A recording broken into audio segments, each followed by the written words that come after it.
What happens when a small-time drug dealer is forced to smuggle 2 tons of marijuana across the border?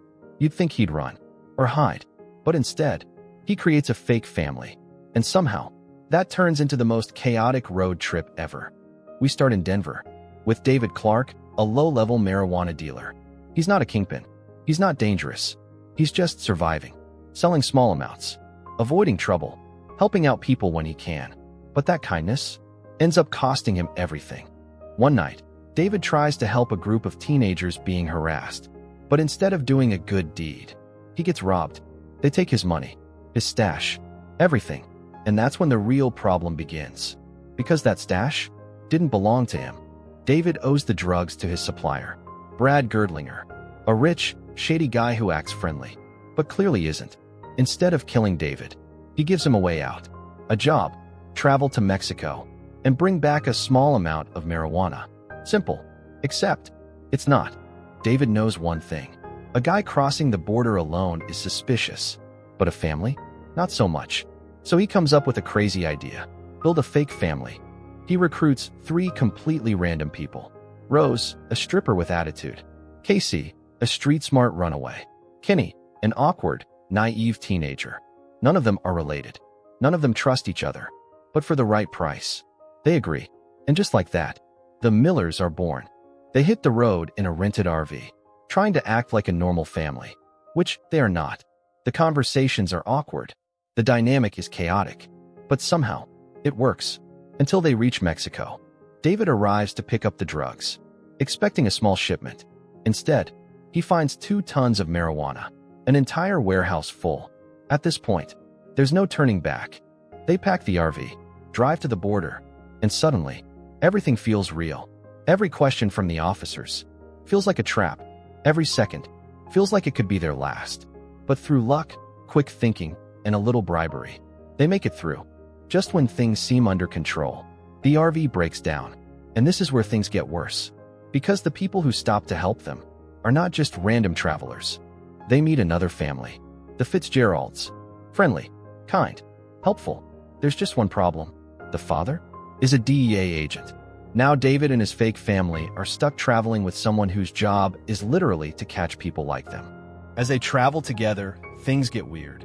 Kenny develops a crush on the Fitzgerald's daughter, but he has 0 experience with girls. So what happens? Rose and Casey decide to help. They give him kissing lessons. And just when things couldn't get more awkward, the girl walks in and sees everything and completely misunderstands the situation. Back at the RV repair shop, the nightmare begins. The drugs they're carrying belong to a cartel boss, Pablo Chacon, and now he wants them back. Chacon confronts them, threatens to kill them, and it looks like this is the end. In a desperate move, Rose pretends to prove she's a stripper. She dances, distracts him, gets close, and at the perfect moment, turns a steam vent on him, creating chaos, giving them just enough time to escape. They drive off, fast, too fast. Kenny loses control. The RV crashes, and just when you think it can't get worse, it does. A tarantula that snuck into the RV crawls onto Kenny and bites him in the worst place possible. He's rushed to the hospital, in pain, embarrassed, and now they're delayed again. At the hospital, tensions explode. David reveals how much he's being paid, $500,000, and how little he offered them. And just like that, everything falls apart. They feel used, betrayed, and they leave him. For the first time, David is alone. No fake family, no support, just regret. Because somewhere along the way, this fake family started to feel real. David realizes his mistake, goes back, finds them, and apologizes. Not with excuses, but honesty. And slowly, they forgive him. As they head back to the RV, danger returns. Chacon finds him again, this time with a gun. Everything feels over, until suddenly, the DEA agent steps in. A fight breaks out. Fireworks explode in the background. Pure chaos.